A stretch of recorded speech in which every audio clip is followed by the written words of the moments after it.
Larry Chiang. Hi everybody, I'm Larry Chiang, and concurrent to my starting my testimony, I'd like to also observe the fact that all 13 community members have been present and paying attention, whereas in the gallery there's been how much attrition? 60-70% attrition. Some speak, some leave, and that's the state that we are all living in, where there is somebody observing. It may be somebody on a Bitcoin, somebody on a blockchain, but somebody's watching and observing from a third party. So congratulations on paying attention, and hopefully some of these testimonies within the next 2 minutes, 30 seconds will be of value to you, because I will focus on, this committee is called Blockchain Matters, Texas Work Group on Blockchain Matters, and I'm surprised as the 23rd expert testimonial giver of semi-expert testimony that I'm surprised that I'm the first person to say this, which is Bitcoin as a catalyst for entrepreneurship here in Austin and statewide.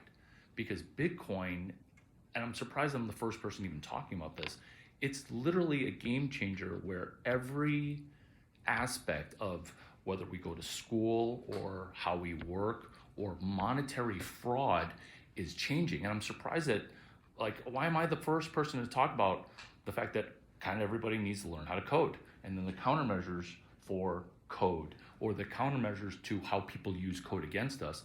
Because is money, energy, code? Yes, it is. And is money, energy ruled by the 3 laws of thermodynamics?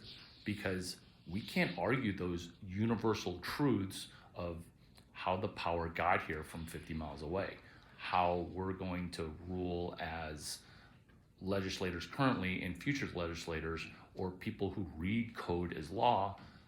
Are we going to be reliant and cognizant of these 3 laws of thermodynamics? Because Bitcoin is here, and it may not be good news for you because maybe you guys didn't buy Bitcoin at $200.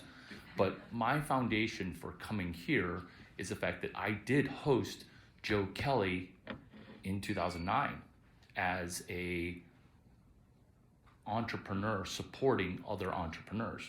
So to wrap and to yield the balance of my time, Bitcoin is a catalyst for entrepreneurship energy here in Austin, Texas. Thank you. And I'll note as a personal matter that it's much worse for me. I've been working in this space since Bitcoin was worth $10. I didn't buy anything. Hugs. Hugs. So there it is. Any comments or questions? Yeah, Natalie? Yeah, I wanted to piggyback on what you just said about the energetic security provided by the Bitcoin network, and connect that to some of the comments made earlier about the importance of cryptography in safeguarding individual rights. Some of you, may be aware that in the 1990s, cryptography was actually considered a munition whose export from the United States was illegal. It was considered a weapon. That was eventually struck down during the crypto wars of the 1990s, where the federal government in effect backed off and enabled the export and the retail commercialization of cryptography. At this point, I would argue that cryptography is perhaps the most important vanguard of our Second Amendment rights. Rights for individuals to protect themselves. The digital realm is becoming a new frontier, not only of warfare between states, but also of state-society relations. And so I just kind of wanted to echo what you were saying, and emphasize the Second Amendment value of some of the technologies, cryptographic technologies connected with Bitcoin that are under development today. Natalie, I also appreciate your prior comments for immutability, and within regards to the Second Amendment and free speech, because that's what Bitcoin is free speech, where it's really hard to put that genie back in the bottle.